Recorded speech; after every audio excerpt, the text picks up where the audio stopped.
Ojino. He's a lawyer and, of course, lead partner, Eco Solicitors and Advocates. I see you're smiling with glee from every angle. I'm happy. This is your turf. Yes, yes. And I feel very, very happy having this conversation with you. Now, with this new story that is making the rounds with the justice world, what impact would this have on the judiciary? Okay, I think it's a good one. For me, I feel it's salami. I call it salami tactics.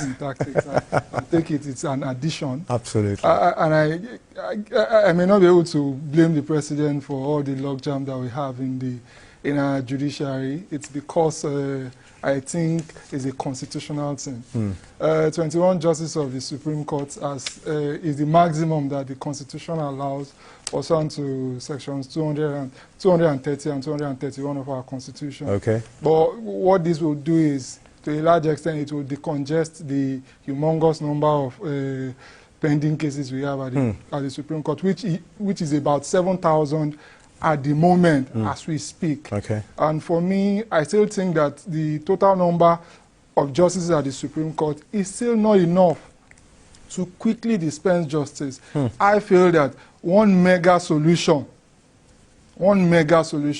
will be that all matters don't end up at the Supreme Court. Okay. If even we have 21 justices, let's even make it practical. Okay. At all times, the least we can have, number of justices we can have at the Supreme Court determine one case out of the about 7,000. Let me quickly take you on that. You said all matters should end up at the Supreme Court. Yes. Then what should be done to have the matter, stop at, the lower courts for cases to be dispensed at once? Why is there always a delay, and why is there a need to always... But people would definitely want to challenge their cases. If I don't feel comfortable with the judgment you've given to me, I want to go to the Supreme Court. So would people be stopped from going up? Okay, the reason why all matters currently end at the Supreme Court is because the Constitution allows for it to be that way.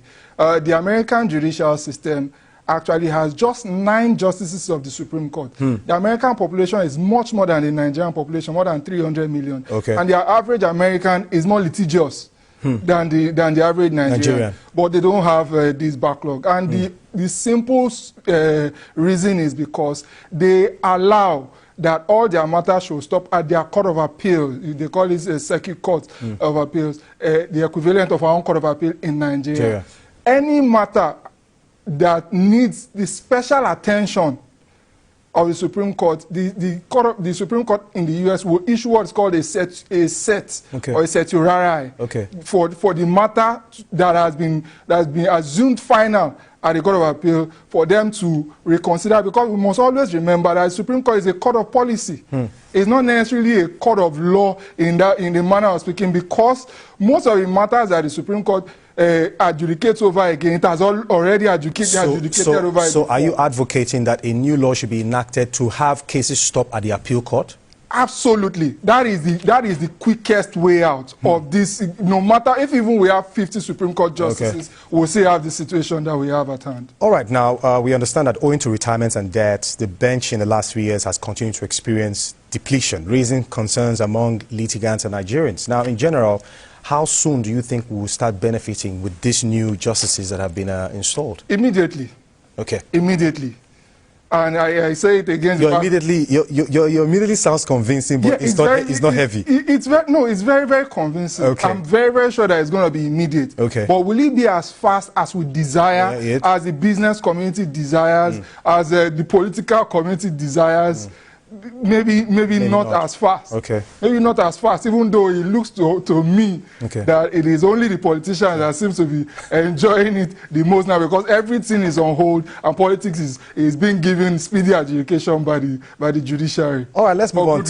Let's move on to our final story, by the way. All right, finally, the Nigerian Navy arrested 17 people said to be engaged in the illegal siphoning of crude oil in Ondo State. Navy spokesman Commodore Adedotun Olukade, of course, Ayo Vaughn disclosed this in a statement saying the suspects were nabbed at a forward operating base, Igbokoda. Consequently, upon further search and interrogation, Ayo Vaughn said it was further discovered that the vessel had on board 17 crew members of the Nigerian nationality. Still with me to discuss this is Justice Ujina. Justice, it's obvious. Now, the Nigerian Navy has arrested 17 people said to be engaged in illegal oil bunkering as always. Now, how did we get here grappling with oil thieves and sea pirates? What's going on? Everybody just wants to grab what it looks like. What definitely is they didn't deserve. Everybody just wants the quick way to wealth. I think that is the reason why. Because people are saying it's because people are the whole economy is hard. It's hard for everybody. But why is everybody not stealing? It's because some people just want the quickest way to wealth. But again, it's also a call for the government to actually engage the youth with jobs, because of course, as he said, the idle hand is the devil's workshop. But if even you everything is provided for a set of persons, it still does not mean that we won't have bad eggs, we won't have criminals. And I think that is the situation in this case. I'm very, very happy with the Nigerian Navy for new development. Yes. Now, you've highlighted a few things. The only issue I have right now is crude oil theft is so rampant in this part of the world. Do you think the government is doing enough to defeat this issue? Do you think that, because in most countries, in countries that are very serious, this magnitude of oil bunkering is punishable by death? But in this part of the world, we just seem to be, we're patting it on the back. Do you think we're doing enough to actually curb it? For me, I think that the government is doing a lot. But is there a lot enough?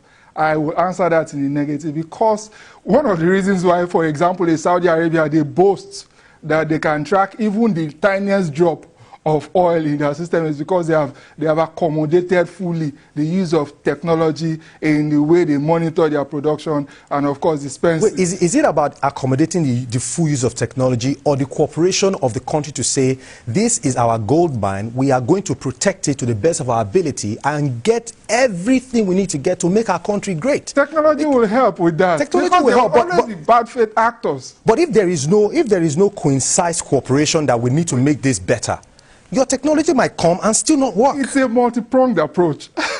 Technology will come in, then national orientation or reorientation will come in, then a lot of the boys that are involved in bunkering will be engaged. Then the military too will be further equipped in order to be able to deal decisively with people who bunker. Then within the military, the fifth columnists within the military, within the Navy too, will be dealt with. And private sectors too, just like it's been embraced in that space.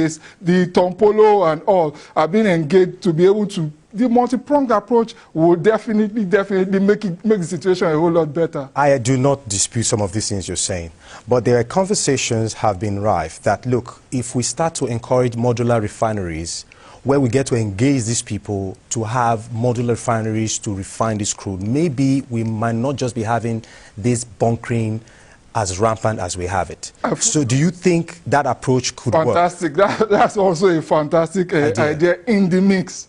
Modular refineries, and the fact that we shouldn't have too much length between where the wellhead is and where it is being transported to, or where it's being refined, because the longer the pipeline, the more it is prone to being tapped or stolen. Vandalized. So these are some of the ideas that, of course, security analysts have always talked about. Now, I understand that critics say oil theft is enabled by big Nigerians and compromised men of the armed forces. Do you agree?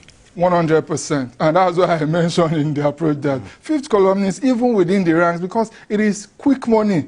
It is very, very quick money. Maybe a person who, maybe in the Nigerian Armed Force, who is not nationally or spirited, or who is not patriotic, can just say that, okay, his accumulated earnings over the course of his career may not be more than 50 million, 100 million, and he just sees a deal or a bunkering deal where he can make home with 250 million, 500 million. That's quite worrying. It's too tempting. So that is why even the anti-corruption agencies, the ICPC, the EFCC, and every other, the police, the special fraud units and all, should also be called into the mix. People who have assets whose roots cannot be explained, they should be nabbed and be made to explain in details how they came by these assets.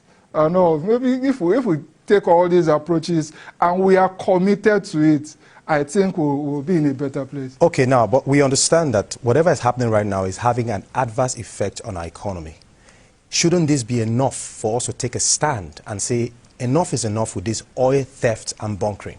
Absolutely. But the challenge is the fact that the average Nigerian is not even perceiving that he is being robbed, because every Nigerian is being robbed with every drop of oil that has been purified by a person who is not supposed to have it, because all the revenue is supposed to go into the national kitty, and from the national kitty is supposed to be distributed in one way or another, maybe by way of infrastructure or healthcare provisions to the average Nigerian. So maybe because they are not saying it directly that they are being robbed, maybe that's why everybody is not crying foul. The day we start seeing it as a commonwealth, the day we start seeing that, okay, I'm being robbed personally in this way, they will be able to frontally come up and work together with the authorities, at least the well-meaning persons among the authorities, in order to be able to frontally and holistically deal with these bad faith actors who are just greedy and selfish and just about themselves to the detriment of the nation.